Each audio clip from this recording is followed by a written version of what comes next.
Indian navy ने gulf of अदन में अपनी 3 वॉरशिप को उतार दिया है। पहला है आईएनएस इम्फाल, दूसरा आईएनएस त्रिशूल और तीसरा आईएनएस आदित्य। ये तैनाती मैरिटाइम सिक्योरिटी के मद्देनज़र की गई है। नाविकों की सुरक्षा और उनके पैसेज को सेफ बनाने के लिए इसे ऑपरेशन संकल्प का हिस्सा बताया गया है। आईएनएस इम्फाल ये गाइडेड मिसाइल डिस्ट्रॉयर है। ये दुश्मनों की मिसाइल्स, जहाज़ों और पनडुब्बियों पर सटीक निशाना लगाने के लिए सक्षम माना जाता है। दूसरा है आईएनएस त्रिशूल। ये एक स्टिल्थ फ्रिगेट है, यानी कि गुप्त रूप से हमला करने वाला युद्धपोत। इसका मेन काम है गश्त लगाना, दुश्मनों पर हमला करना और समुद्री रास्तों की सुरक्षा करना। तीसरा है आईएनएस आदित्य। ये एक ऑयल टैंकर और सप्लाई शिप है, यानी कि फ्लीट टैंकर। इसका काम समुद्र के बीच में जो दूसरे युद्धपोत होते हैं उनको फ्यूल देना, राशन, गोला बारूद और ज़रूरी सामान पहुंचाना, ताकि वो बिना किनारे आए लंबे समय तक मिशन पर तैनात रह सके। ये 3 वॉरशिप्स जो हैं गल्फ ऑफ अदन में तैनात कर दी गई हैं। अब आप ये नक्शा देखिए। गल्फ ऑफ अदन यमन और जिबूती के बीच में है। पूर्व में अरब सागर आता है, पश्चिम में बाब अल मंदेब के जरिए लाल सागर से ये जुड़ता है।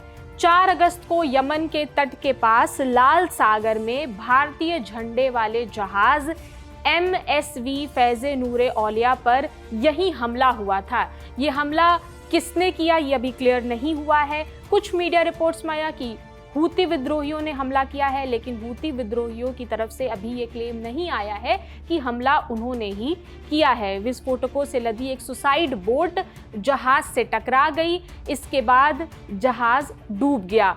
इस पर 14 लोग सवार थे, 13 भारतीय थे। सभी 13 भारतीय नागरिक सुरक्षित हैं, उन्हें बचा लिया गया है। इस घटना के बाद भारत की तरफ से स्टेटमेंट जारी करके निंदा की गई। Federation of seafarers union of India FSUI ने भारत सरकार से इस पर सख्त कदम उठाने की अपील की थी, जिसके बाद 3 वॉरशिप्स को गल्फ ऑफ अदन में तैनात किया गया है। FSUI ने दावा किया था कि उसने करीब 1 महीने पहले भारत सरकार को लाल सागर, खासकर कि बाब अल मंदेब स्ट्रेट में भारतीय नाविकों पर खतरे के प्रति आगाह किया था, चेताया था। FSUI के जनरल सेक्रेटरी मनोज यादव ने ANI से कहा, हमारा मानना है कि ये स्थिति जल्द शांत होने वाली नहीं है।